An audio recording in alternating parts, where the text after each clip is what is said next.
Hello বন্ধুরা, আসসালামু আলাইকুম। আপনারা কেমন আছেন? তো বন্ধুরা, আশা করি সকলেই আল্লাহর রহমতে ভালো আছেন। তো বন্ধুরা, আজকে আমি আপনাদের জন্য খুবই গুরুত্বপূর্ণ একটি ভিডিও নিয়ে আলোচনা করব। তো বন্ধুরা, আজকে আমার এই ভিডিওটির মাধ্যমে আপনারা জানতে পারবেন কিভাবে ধান চাষ করবেন বা ধান চাষ করার নিয়ম ও কৌশল আপনারা আমার এই ভিডিওটির মাধ্যমে পেয়ে যান। তো বন্ধুরা, ধান চাষ করতে হলে প্রথমে আপনাদের জমিতে 4 থেকে 5টি চাষ দিতে হবে, যাতে করে আপনাদের জমিতে মাটি হয় বেশি। যদি বন্ধুরা আপনাদের ধান খেতে যদি মাটি না হয়, তাহলে কিন্তু বন্ধুরা আপনাদের সে জমিতে ধান ভালো হবে না।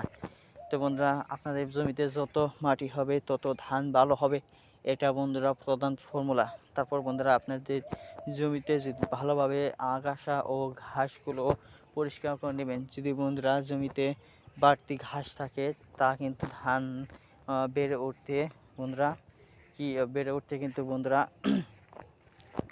কষ্ট হয়, বাধাগ্রস্ত হয়।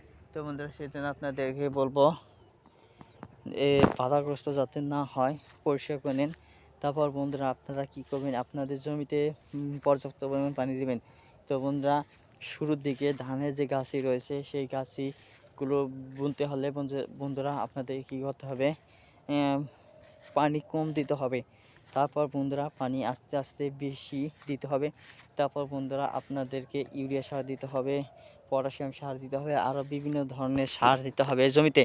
তারপর বন্ধুরা, জমিতে সার দেওয়া শেষ হলে বন্ধুরা তারপর আপনারা সেই জমিতে ধানের চারা রোপণ করুন।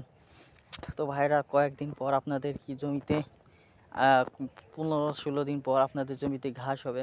ঘাস হওয়ার পর বন্ধুরা, আপনারা কি করবেন, সেই জমিতে ঘাসগুলো আপনারা আবার পরিষ্কার করে নেবেন, যাকে বলা হয় নিড়ানি বলা হয়।